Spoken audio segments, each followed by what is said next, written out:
So now let us see the difference between structure and physiography. So structure is internal geological framework, whereas physiography is external physical appearance.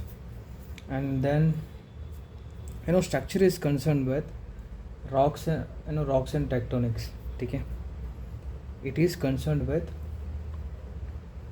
rocks and tectonics. Okay, and physiography, it is concerned with landforms. Okay, it is concerned with landforms. Okay, and what else? Structure explains how land was formed. Okay, it explains, I'll just write in simple terms, explains how land was formed.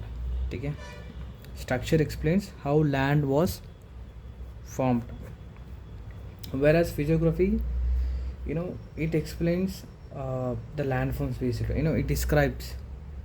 Okay, it describes the landforms we see today. The landforms we see today. Okay, and what else? Now structure is geological concept. Okay, structure is geological concept, but I'll just write concept also so that you'll have idea. So it is a geological concept, whereas physiography is geographical concept. Okay, it is geographical concept. Okay, chalo. Now for example, analogy. Think of a human body. The skeleton represents the structure. Okay, while the visible body shape represents the physiography. Okay, human body, let's take human body as example. Okay, so that you'll have some better idea comparatively. Okay, so skeleton. Okay, so the skeleton represents, in the human body, the skeleton represents the structure. Just remember. Okay, the skeleton is structure here, and the visible body shape. Okay, the visible body shape.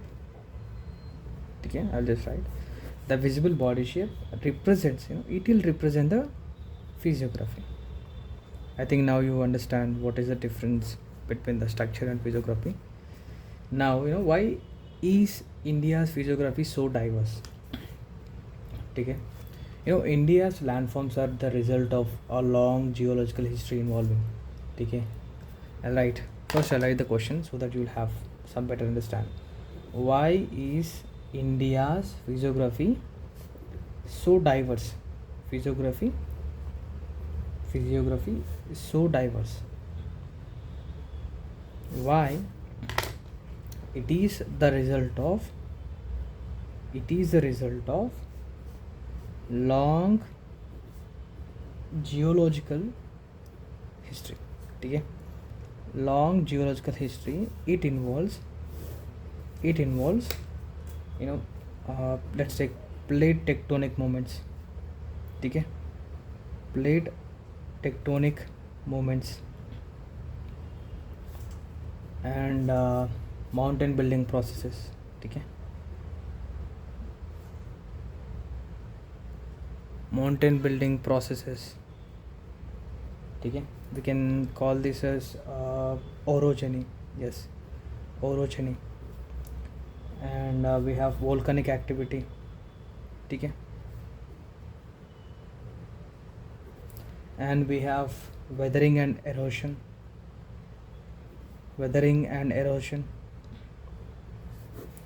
Okay, and we have river deposition. Yes, this also comes, river deposition.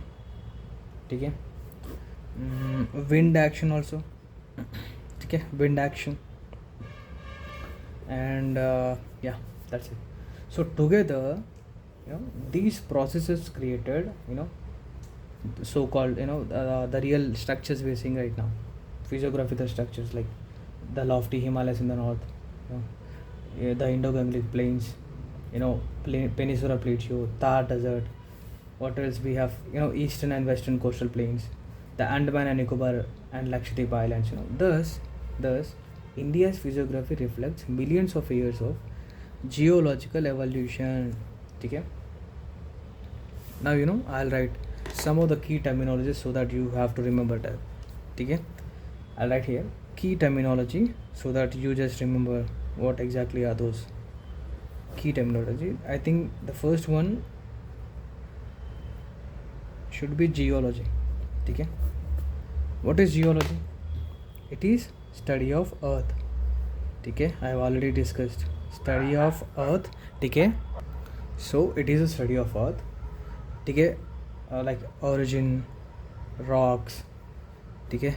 Rocks and internal processes. Okay. I'm not going to write everything, but just remember study of earth generally called as geology, and it also includes earth origin, rock, internal process, etc. Okay. Now the second one is geomorphology. Okay. Geomorphology. What is geomorphology? Study of landforms. Geomorphology means study of landforms. Okay. Study of landforms, just simply remember. Okay.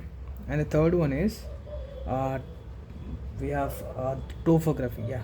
So topography, third one is topography. Topography means surface, the surface features of an area including elevations, slope, relief. Okay. Alright. Surface features or characteristics. Okay. Surface features of an area. Okay. It includes elevation, okay, slope, relief, etc. So this is called topography. And yeah, so if you want, I'll write landform also. What is landform? I think most of you, I think you are aware, but let me write. So a landform is a natural feature of earth's surface, okay, such as mountain, plain, okay, mountain, what else we have, plain or plateau. Okay. All of these are natural features of earth's surface, so that is why they are called landforms. Okay. Now let's go forward in the chapter. Okay. Chalo. Let's see the geological history of earth. History of the earth. Geological history of the earth. Okay. So so there is a NCRT line. Do you know that our earth also has a history? The earth and its landforms that we see today have evolved over a very long time. So this is exact question which is in in the NCRT. So yeah, so when we see the Himalayas and Deccan Plateau, what else, Thar Desert, Ganga Plain today, though they appear permanent, but in reality the earth's surface is constantly changing. What is happening in reality? The earth's surface is constantly changing. Okay. It is constantly moving. Okay. It is constantly changing day by day. This is the reality. So the mountains we see today were once under the sea. Okay. And what else, the deserts were once fertile lands, later they became deserts. The plains were once ocean basins. Okay. Even the continents were once joined together. This is why geologists say the earth is a dynamic planet. Okay. The earth is dynamic planet. Earth is dynamic planet. Okay. So everything on earth is continuously changing, but these changes usually occur over million of years. Okay. So making them visible with a human lifetime. So yeah. Now let's see what is geological history. Okay. What is geological history? Generally, geological history is the chronological record of earth formation, evolution, and the physical, chemical, biological changes that have taken place from its origin to the present day. Okay, all right. It is a chronological record. Okay, it is a chronological record of Earth's formation. Of Earth's formation. Okay, Earth's formation, evolution. What else? Evolution. And physical, chemical, biological change. Okay, biological change. That have taken place from origin to the present day. Origin to the present day. Okay, so that is called geological history. So in simple definition, the life story of Earth. That's it. So just as humans have childhood, okay, just as humans have childhood, then adulthood, okay, then we have youth, then old age. Okay, just as humans have childhood, adulthood, okay, youth, old age, the Earth also different stages of evolution spanning billion of years. Okay, now why do we study geological history? What is the reason? So understanding geological history helps us answer questions such as, why are continents located? How were the mountains formed? Why are some regions rich in minerals? Why are not? Why some regions are not? So why do earthquakes occur? How were rivers created? Why India geographically diverse? What is the reason? Okay, so without geological history, the physical geography of India cannot be understood. Okay, so remember this. So sorry about my voice. I'm still suffering from the throat infection. So now let us see age of Earth. Okay. So according to the modern scientific studies, using a radiometric dating. Remember this radiometric dating. So this is a modern scientific method we are using for the age, okay, for to calculate the age of Earth. According to this, okay, the Earth is approximately, I'm just writing, approximately 4.54 billion years old. Okay, 4.54 billion years old. So NCERT simplifies this to about 4.6 billion years, but this is approximate,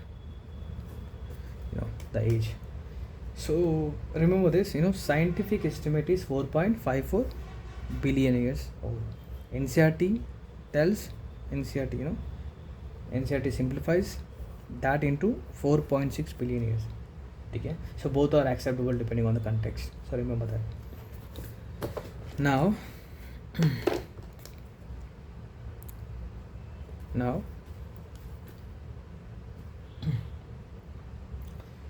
just now we have discovered the new concept, that is radiometric dating. Okay, scientists could not directly observe the Earth formation, so they use radiometric dating. Okay, radiometric dating.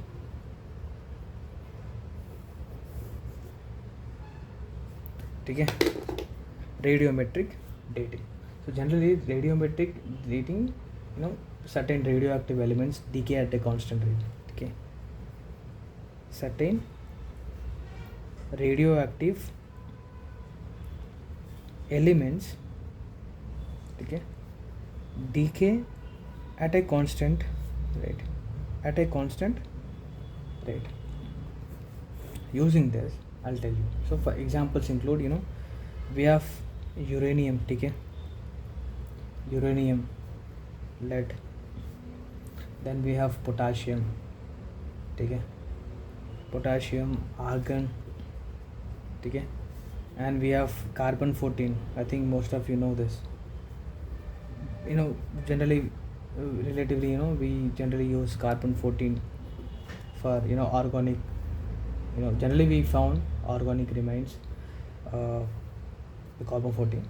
So by measuring the remaining radioactive material and comparing it with the decay products, scientists estimate the age of rocks. Okay. The oldest known earth rock are over 4 billion years old. Okay. So oldest earth, it is known, oldest known earth rock are over 4 billion years old. Okay. They are over 4 billion years old. And and meteoroids have been dated to about 4.56 billion years, supporting the accepted age of earth. And highlight, and meteorites, they have been dated about 4.56 billion years. So together, they helped calculating the age of earth. Now we're going to see other new term, that is geological time scale.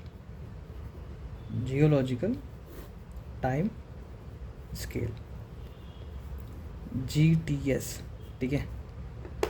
GTS is a chronological system used by geologists to divide Earth 4.6 billion year history into different interval based on major geological and biological events. Okay. Based on major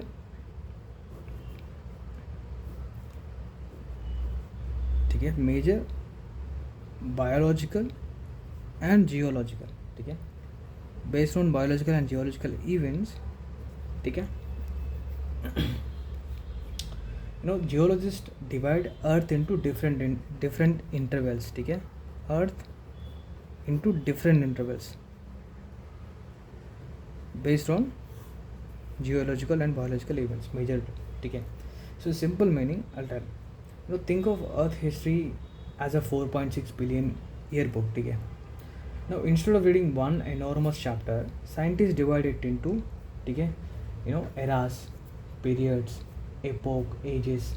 Okay, right. So scientists divided that into eras, okay,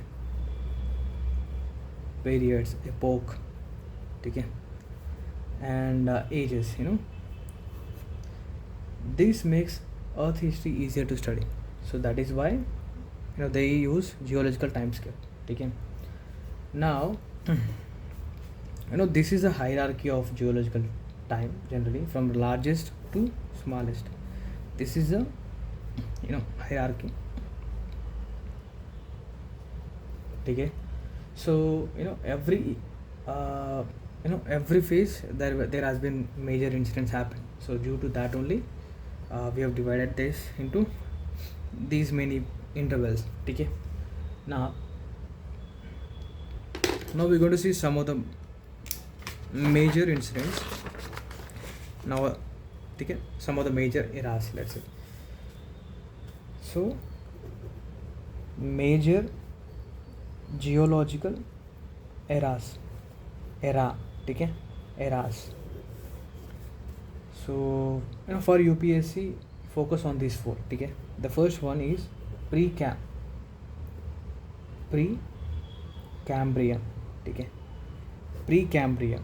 Okay, it is roughly around 4.6 billion.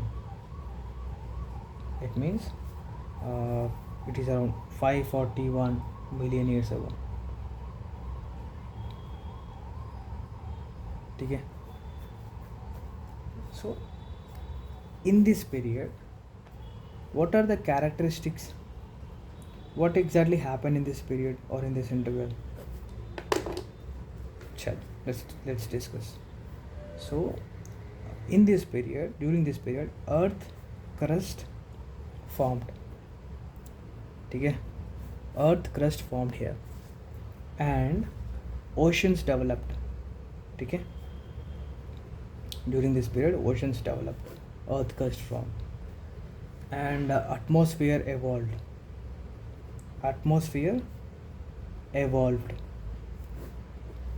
Okay. And first simple life, okay, first simple life evolved. What is first simple life? Bacteria, algae, okay, bacteria, algae, they evolved here, okay. I'm very sorry about my writing, that is not good, but just bear with me. So the other one is formation of ancient shield rocks, okay, formation of ancient shield rocks, okay. So during pre-Cambrian period, these are the things that evolved. Earth crust formed, ocean developed, atmosphere evolved. First simple life, that is bacteria, algae, they are evolved, they're formed. And then we able to see the ancient shield rocks, they have been formulated. So I'll tell now the fact. The peninsular plateau consists largely pre-Cambrian rocks. Remember this. Peninsular plateau generally consists large number of pre-Cambrian rocks, okay. Pre-Cambrian rocks, remember this is like fact. So peninsular plateau generally contains large number of pre-Cambrian rocks, making it one of the oldest and most stable land masses, okay. Now let's see the second one. Now we discussed about pre-Cambrian, right? Now the other one is Paleozoic era, okay. Paleozoic era, just remember, I'm not gonna write the exact date because I forgot. So Paleozoic era is also known as ancient life era, okay. Also known as Paleozoic era, also known as ancient life era. What are the important developments here? Or I'll just write important developments, okay. What are the important developments here? First one is marine life, okay. Marine life flourished. It means marine life developed rapidly. Marine life flourished. First fishes appeared, okay. Connection. First fishes appeared during this period, okay. And amphibians evolved.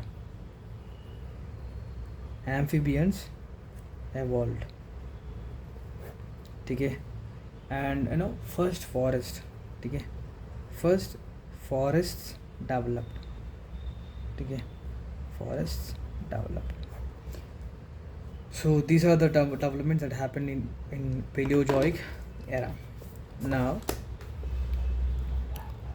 let us see in detailed way regarding the Cambrian period, okay. So why Cambrian period is very famous? Because the Cambrian explosion, okay. Cambrian period famous because Cambrian explosion, okay. I'll just tell what exactly happened. So Cambrian explosion was a relatively short geological interval during which most major groups of complex multicellular animals appeared rapidly in the fossil record, okay. So why is it called an explosion? Because this is a doubt we have. So it was not an explosion in the literal sense. It refers to a rapid increase in the diversity of life over a few tens of millions years, okay. So before the Cambrian, life was mostly simple and microscopic. Remember this, okay. During the Cambrian period, during the Cambrian explosion, complex organisms evolved, okay. Animals developed shells and hard body parts. Marine biodiversity increased dramatically. This is one of the most important evolutionary events in the Earth history. So remember the Cambrian period, okay. Now Cambrian explosion is significant because it marks a sudden diversification, okay. Sudden diversification of multicellular life. Sudden diversification of multicellular life, multi cellular life, ठीक है, providing abundant fossils that help scientists study evolution, ठीक है. Now the third one is we have discussed Precambrian. The other one is, what is the other one? Paleozoic. And the third one is Mesozoic. The third one is Mesozoic era.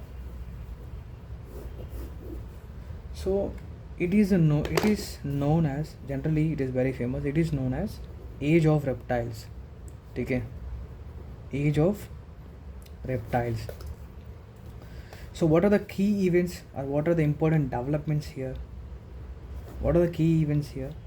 Dinosaurs dominant, ठीक है. Mesozoic era is famous for dinosaurs. Remember, whenever you hear about Mesozoic, you need to remember dinosaurs actually there in that period, ठीक है. So dinosaur dominated in that period, ठीक है. And first birds appeared, ठीक है. And first flowering plants evolved, ठीक है. Just remember, dinosaurs, first birds, flowering plants evolved. And what else? The super component, I don't know how many of aware of what is super continent, that is Pangea. It began break apart into Laurasia and Gondwana land, ठीक है. So Indian plate separated from Gondwana land during this era and it began northward journey, ठीक है. I'll tell later about this. Now the other one is Cenozoic era. The fourth one is Cenozoic era, ठीक है. Mesozoic era is known as age of reptiles, and Cenozoic is known as age of mammals. We are a mammal, right? Human is a mammal, ठीक है. Remember. So what are the key events, or what are the major events here? Mammals diversified, ठीक है. Mammals diversified. Birds flourished. In this era, the first birds appear, and here the birds multiplied. They flourished, and humans evolved here. Humans evolved, okay. And the Indian plate collided with the Eurasian plate, and the Himalayas formed and continue to rise today. The Himalayas, remember this, the Himalayas. So Himalayas formed here. Himalayas formed here. So chalo. So now we have discussed about the four major era, okay. What are the major geological eras? We have, first one is Cambrian, okay. Cambrian period, okay. The second one is Mesozoic era.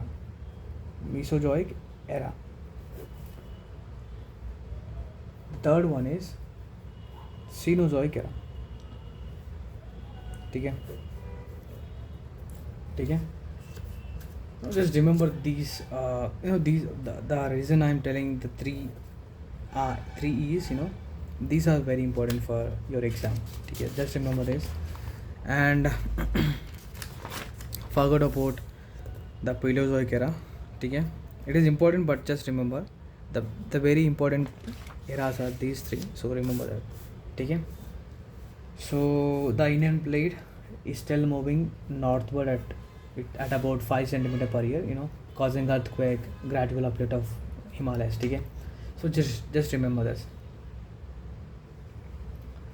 Now yeah. Now let us discuss about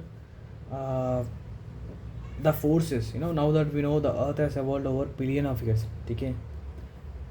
I think the next logical question is what forces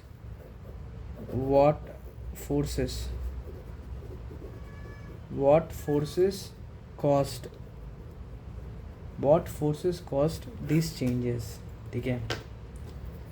So we are going to discuss about endogenic and exogenic forces. What are this? Endogenic and exogenic forces. Okay. Now I'll start with the NCRT line. NCRT states over these long years it has undergone many changes, brought about primarily by the endogenic and exogenic forces. You can find this line. Okay. Because I memorized this line so that I'll say in the class. So NCRT line is over these long years it has undergone, it means the earth has undergone many changes brought about primarily by the endogenic and exogenic forces. So chalo, let's start. So when you look at the earth, the Himalayas are continuously rising. They are rising. The Himalayas are continuously rising. Okay. And the rivers, they're continuously cutting valleys. Okay. Just remember this. And the rivers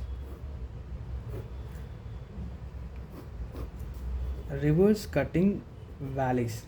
Okay. And sea waves are eroding coastlines. And volcanoes, remember, volcanoes, it create new land, the bare land. Earthquake change land, earthquake change landscape within seconds. So all of these tells about one important fact here. The earth is never at rest because it is dynamic planet. So everything is going, right? So everything is going. The earth is moving. So that is why earth is never at rest. Alright, the earth is never at rest. Never at rest. Why? It is dynamic plan. It is changing eventually. It is changing every day, every minute, every second. It is moving. Okay. So the earth's surface is constantly changing because two groups of forces are always acting upon it. What are those two groups? The first one is endogenic forces. Endogenic forces. That means internal forces. Internal forces. What is this? It is generally the forces, generally build and uplift the earth's surface. Okay? Just remember this. They build and uplift the earth's surface. We're going to see in very detailed. Okay? In very detailed manner we're going to see what exactly endogenic and exogenic forces. Okay? Okay? The other one is exogenic forces. Okay? The other one is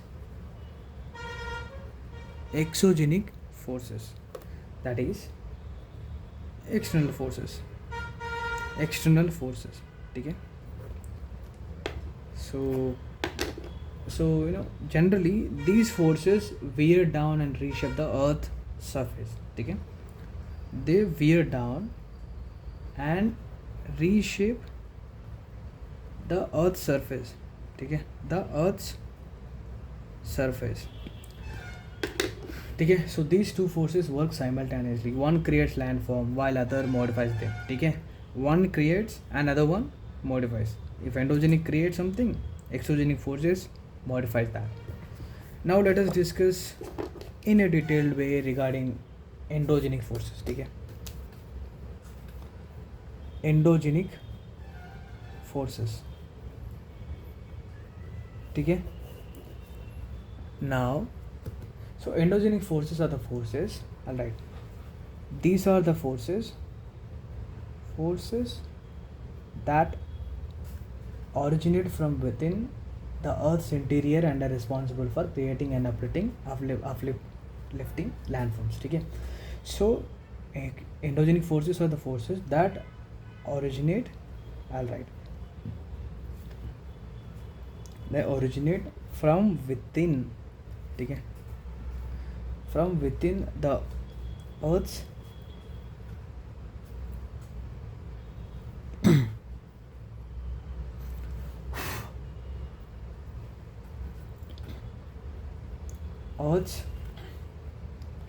interior and or responsible, ठीक है, for creating and uplifting landforms, ठीक है. So endogenic forces are forces that originate from within the Earth's interior and they are responsible for creating, ठीक है, remember, creating and uplifting the landforms, ठीक है. In simple definition we can say they are the internal forces of Earth, ठीक है. They are the internal forces of Earth, internal forces of the Earth, ठीक है. Think of them as the construction engineers of the Earth, ठीक है. You know, they build mountains, they create plate shoes, cause earthquakes and trigger volcanic eruptions. Simple.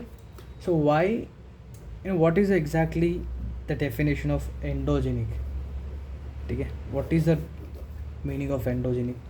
You know, endo means inside, just remember this. Endo means inside, ठीक है, and genesis means origin. And simply endogenic literally means originating from within, ठीक है. So generally, you know, there is one more question I have to tell here, that, you know, where do endogenic forces get their energy, ठीक है. Alright, where do endogenic forces get their energy, where the energy comes from residual heat, you know, left from, you know, earth formation. The residual heat left from earth formation, that is one. Another one is radioactive decay of elements like uranium, thorium, potassium, and the gravitational differentiation within the earth, ठीक है. One is residual heat, ठीक है, I'll write residual heat, and other one is radioactive decay of elements like uranium, thorium, potassium, ठीक है, potassium, thorium, and gravitational differentiation within the earth. And other one is gravitational differentiation, ठीक है. Now, yeah, this immense internal heat drives mantle convection which moves tectonic plates, ठीक है.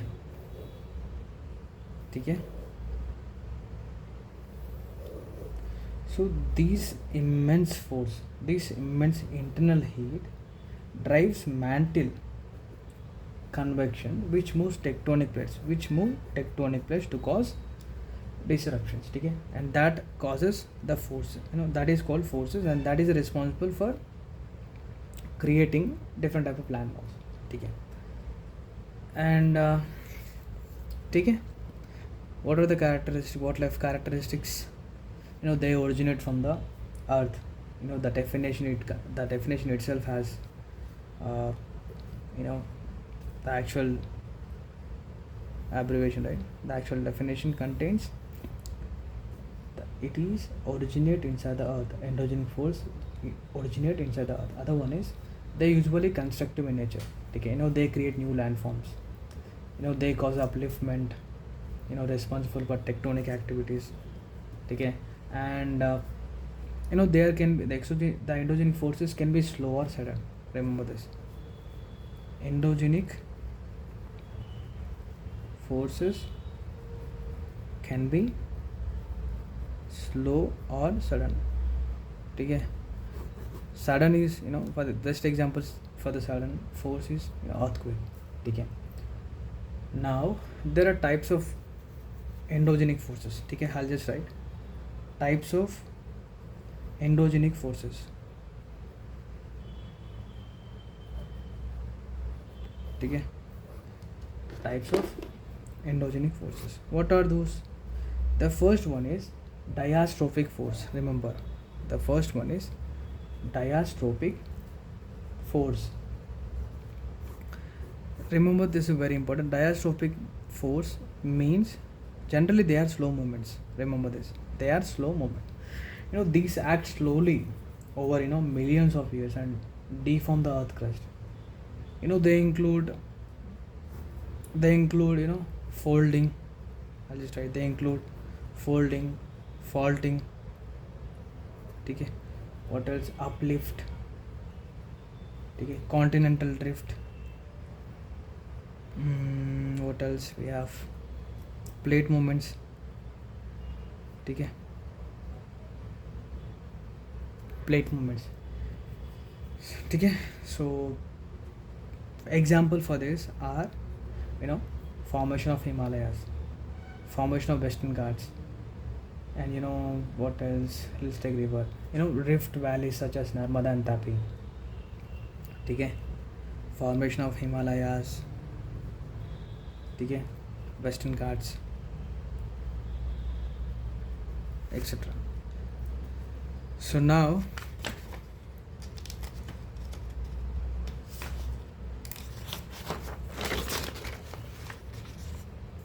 let us see diastrophic forces we have done, right? So the second one is sudden forces. Sudden forces. What is this? These act rapidly and release enormous amount of energy in short time. What are the examples? Earthquake. Okay, just now I said earthquake, volcanic eruptions. Okay, volcanic eruptions. What else? We have tsunamis. Okay, because tsunamis are triggered by undersea earthquakes or volcanic activity. So that's why I wrote here.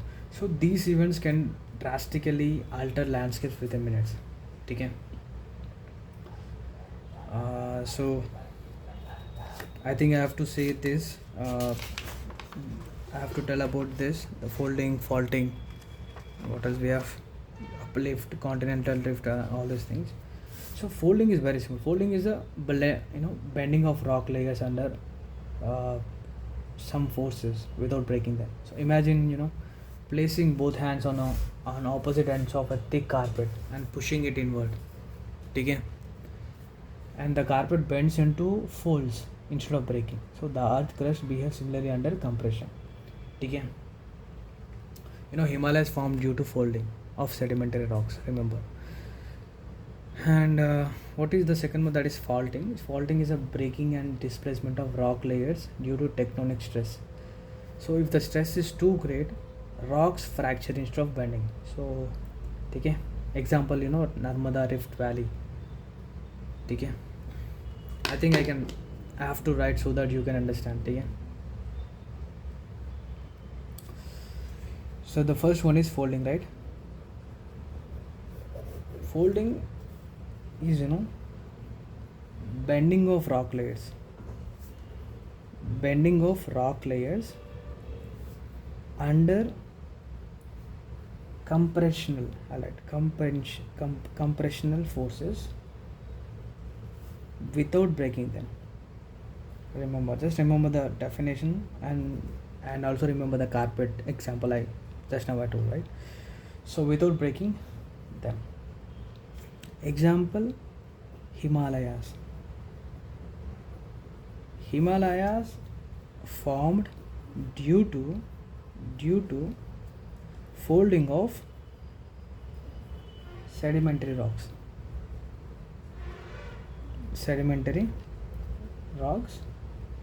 Okay. And the second one is faulting. What is faulting? Faulting is a breaking and displacement of rock layers due to tectonic stress. Okay. Examples are Narmada Rift Valley. Okay. Likewise the Tapi Rift Valley and Bhima Fault. Remember this was mentioned in the chapter Bhima fault. So this is about faulting. And there is one more thing, that is volcanism. What is volcanism? What is volcanism? Volcanism is a movement of magma from the earth interior to the surface. Okay? It is movement of magma from the earth's interior to the surface. Okay? So it is a movement of magma from earth interior to the surface, and where it erupts as lava. Okay? Where it erupts as lava, ash, what else, gases. Okay? So in simply, volcanism is a movement of magma from the earth interior, earth interior to the surface, earth interior to the surface. They're coming from the interior to the surface, where it erupts as a lava. They erupt as a lava, ash and gases. So Indian example, for example, there is Barren Island. That was in Andaman Nicobar. Barren Island, remember this, Barren Island. This was in Andaman and Nicobar. Okay? So it is a only active, it is a only active volcano we have. So Barren Island is a only Indian, it's a only India's only active, sorry. So Barren Island is India's only active volcano. It is located in Andaman and Nicobar. So yeah, chalo, let's move to other topic, that is earthquake. So what is earthquake?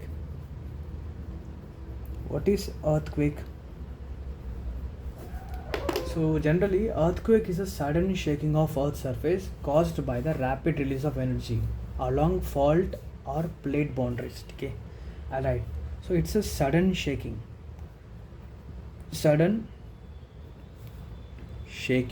of the earth's surface. Okay, of the earth's surface caused by the rapid release of energy.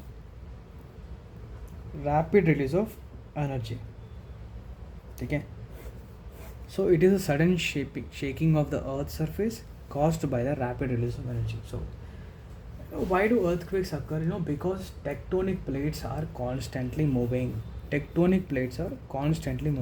let's suppose these are the tectonic plates. Okay, they are constantly moving. And stress accumulates at the plate boundary. Let's say these are the plate boundaries. So stress accumulates at the plate boundaries. Okay,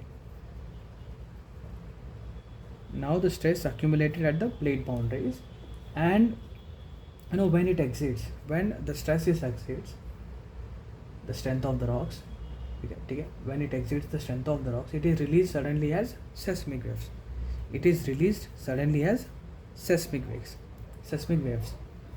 Alright, seismic waves.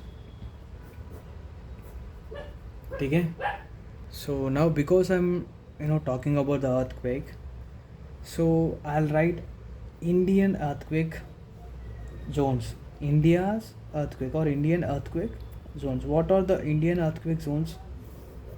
What are those? The first one is Himalayan region. Okay, Himalayan region. And the second one is Northeast India. Okay, Northeast India, Himalayan region, Northeast India. And the other one is Kutch. Remember, we have discussed this in the first chapter. Kutch in the Gujarat, and Andaman and Nicobar Islands. Okay. So these regions are seismically active. ठीक है. These are seismically active because they lie near active plate boundaries. ठीक है. So this is all about endogenic forces. Now let us discuss about exogenic forces. Now let us see the second force, that is exogenic force. ठीक है. That is exogenic forces. ठीक है. Now exogenic forces are the forces that originate on or above the earth's surface. ठीक है. Are forces that originate on or above the earth. ठीक है. Above the earth's surface, and they continuously wear down, transport and deposit materials. ठीक है. ठीक है. That exogenic forces are the forces that originate on or above the earth's surface. ठीक है. And continuously wear down, transport and deposit materials. And this is where we talk, this is where we generally consider these as a modification. ठीक है. ठीक है. Let us see in more detailed way. So in simple definition, exogenic forces are the external forces that reshape the earth's surface. Remember this. They are the external forces that reshape the earth's surface. Okay? That will reshape the earth's surface. Okay? Now why, what is the exactly meaning of exogenic? What is exactly the meaning of exogenic? Exo means outside. Okay? Like endogenic, I am writing for exogenic also. Genesis means origin. So simply put together, are originating from the outside. So this is the meaning, and the both words are from Greek. So what are the sources of exogenic energy? So exogenic forces derive their energy mainly from, I'll write sources of exogenic forces. Sources of exogenic force. The first one is the sun, the supreme sun. Okay? Solar energy drives weather and climate. Okay? So the sun, the solar energy from the sun, okay, that drives weather and climate. This is the first force. The second one is gravity. The second supreme one is gravity. It generally, from the gravity, that helps in generally, it move water. What else? We have ice and sediment. Okay? All of these two downhill. Okay? So what are the agents? Okay? We have seen what are the sources. Now let us see what are the agents. What are the agents of exogenic forces? Exogenic forces. What are the agents? The natural agents generally, they reshape the earth's surface. Example, I'll write natural agents. Examples include running water. Okay? Running water, wind, glacier. I'm very sorry about my writing. I have to complete the lesson. So the other one is sea waves. Okay? What else? We have groundwater. Okay? We have groundwater, and the other one is rainfall. Okay? The other one is rainfall. So each each act through four major processes. There are four major processes. Four major processes. What are those? Okay. What are those four major processes by which all of these activities, okay, they're gonna act? Let us see. The first, the first one of out of that four exogenic forces is weathering. Remember, exogenic force. The first exogenic process is weathering. Simply, weathering is the breakdown of rocks. Breakdown of the rocks. Breakdown of the rocks in place without movement. In any place, in place without movement. Okay. For example, rock crack due to repeated heating and cooling in deserts. Okay. So that is a first example, and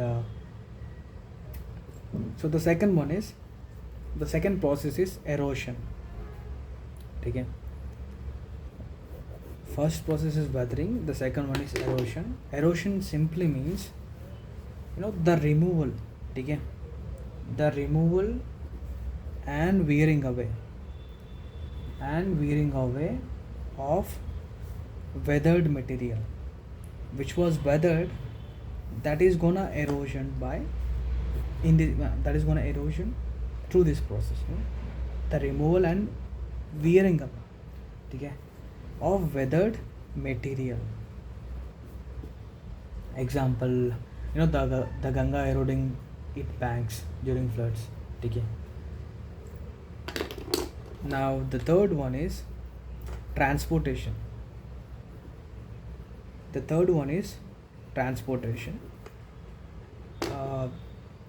The transportation generally, it is the moment of eroded material by rivers, wind, what else we have, glaciers and waves. Okay. So the first one is breakdown of the rocks. Now we have the material which is breakdown, and now that is actually removed by a process called erosion, and that eroded material transported through this process. These are the agents, river, wind, glacier, waves. Okay. So for example, the Brahmaputra carrying huge quantities of sediments from the Himalayas. Remember this. So that is the best example for you. The fourth process is deposition. Wow, how cute is this process is. Weathering, erosion, then transportation of eroded material, and then the deposition of the transported material. Okay. So the deposition is, let's me write as a settling of transported sediments. Okay. Settling of transported sediments, when transporting agent loses energy. Okay. When river carries huge quantities of sediments and then drop at one particular place, that is what called settling of transported sediments. Okay. Losses energy. Settling of transported sediments, okay, when transporting agent loses energy. For example, what else have to take? Formation of fertile Indo-Gangetic plain through alluvial deposition. Okay. Yeah. So now let us see what exactly the endogenic versus exogenic. Okay. Chalo, let's discuss the difference. First one is origin. It is interior. Okay. Interior of the earth, and the exogenic force origin is surface. Okay. And what are the energy source of endogenic? That is internal, right? Internal, internal heat. I also write origin so that you will get this is energy resource. This is applicable for the second one also, just remember that. So the energy resource for the endogenic is internal heat, and for the exogenic it is sun and gravity, just now we have discussed. Okay, now let us see nature. It is constructive. I have also said this, constructive in nature. Okay, and this one is destructive, and also constructive, remember that. Okay, and speed, this is very important. Endogenic are generally slow or sudden because it is internal, right? Slow or sudden. And exogenic usually, remember, usually gradual. It is gradual movement, gradual speed. Okay, so what is the main role of uh, forces? Build what? Landforms. Okay, remember this. And what is a main role of exogenic forces? It is, the role of this is modifying landforms. Okay, so what are the examples I'm going to write here? Examples are folding, we have discussed, faulting, okay, volcanism, earthquake. Okay, so all of these are the example. And what examples for endogenic forces and what are the examples for exogenic? We have 4 processes, right? The 4 processes: weathering, erosion, transportation, deposition. All of this comes under these. All right, WETD: weathering, erosion, transportation, and deposition. So the Earth's landscape is shaped by the continuous interaction of these 2 forces. Example, let's take the Himalayas. Endogenic forces uplift the mountains through tectonic activity. We have discussed while ago. When the stress exceeds, okay, it will carry seismic waves. The energy released into seismic waves. So endogenic forces uplift the mountains through tectonic activity, and exogenic forces erode them through river, glaciers, landslides, weathering. Okay, so this balance explains why the Himalayas continue to exist despite constant erosion. Okay, what are the examples I have told about Himalayas, right? So Himalayas generally built by endogenic forces, and they are eroded by rivers and glaciers. And we have Thar Desert shaped largely by wind, erosion, and deposition. Okay, and we have western coast. It is continuously reshaped by the sea waves. What else? We have Deccan Plateau. It is formed by volcanic activity. Okay, and then later modified by weathering and rivers. Just remember this. Okay, now it's already 1 hour, so sorry, I'm taking a lot of time. So now that we understand the forces responsible for shaping the earth, now the next question is, how do continents and tectonic plates actually move? Alright, how do continents and tectonic plates actually move? Okay, we are covering very detailed manner everything we are going to cover. So how do continents and tectonic plates actually move? The next topic is one of the most important topics in the entire syllabus, that is plate tectonic theory. Okay, alright, plate tectonic theory. Okay, and I'll also discuss northward movement of why it is moving northward at 5 centimeter. Northward movement of the Indian plate,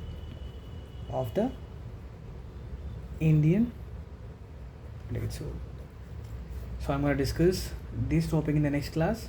We go in this section we're going to cover continental drift theory, very important. Sea floor spreading theory, plate tectonic theory, Earth's internal structure. What else? We have convection current, types of plate boundaries, Gondwana land. We have discussed what is Gondwana land, what is Pangaea, and Tetsi. What is Tetsi Sea? Complete journey of the Indian plate, formation of Himalayas, why the Himalayas are still rising, why India experiences earthquakes, what current movement of the Indian plate is. I have just now told you it is 5 centimeter per year. Okay. So in the next class we're going to discuss everything. Stay tuned. Until that, bye.